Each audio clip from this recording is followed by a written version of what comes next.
Browns and Broncos on Monday Night Football, the second consecutive prime-time show for the Browns, going against, again, a team fighting for their playoff lives in the Denver Broncos. They currently are 7th in playoff seeding. Let's do some things to watch, and then let's make some picks. Mary Kay, what are you watching? Well, Jameis Winston has fared really well over the past 4 games, in part because he's had great protection. And good for him. He's got a lot of really good offensive linemen blocking for him and protecting him. But when he goes up against the Broncos, they lead the NFL with 44 sacks. Nick Bonito has 10 of them, and this is going to be quite the challenge. They might even have Jermaine Ifedi at left tackle again, and that's going to be a tall order for him to try to hold these guys off.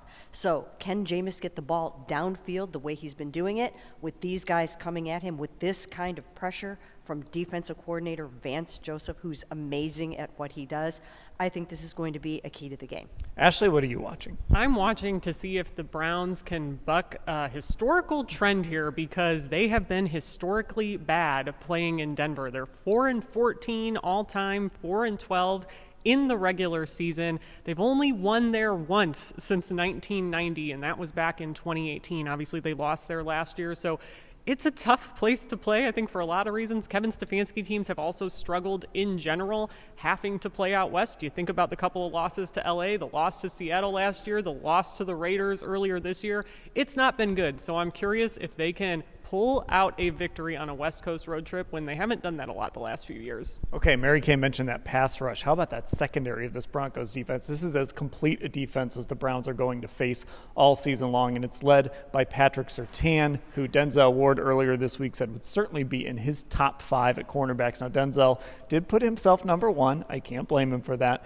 but Patrick Surtain certainly in that discussion for best cornerback in the NFL. We know that Jameis Winston can be prone to turnovers, and we'll see if this secondary can cause some problems, especially if the Browns are a little bit short-handed at receiver, if Cedric Tillman is unable to go due to that concussion. All right, so it's time for our picks, and I am going to say that, Ashley, the house of horrors continues for the Browns in Denver. I think it's going to be a close game. I do think the Browns are going to figure out a few things against this defense, but ultimately I think Denver's defense and Sean Payton's play calling are going to be too much for the Browns, and they win this game, or the Broncos win this game 22-17. Ashley, what are you picking? I'm with you, Dan. It's hard for me to go against history on this one, even though obviously we are coming off a primetime win for this Browns team. But until they win there, I just don't really want to pick them to win there, which, hey, that might not be great logic, but truly it's where I'm at right now. So I'm going to go Broncos 23-18 like you. I think it's going to probably be a pretty close game. Mary Kay? Well, we just talked to Myles Garrett in the locker room today, and he talked about how these players are approaching every single game like it is a playoff game.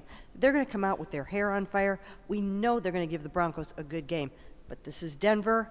They're 7-5 right now. Weird things always happen there. I say that the Broncos are going to win 26-20. Okay, we will have full coverage of Monday Night Football. You can find it all at cleveland.com/Browns.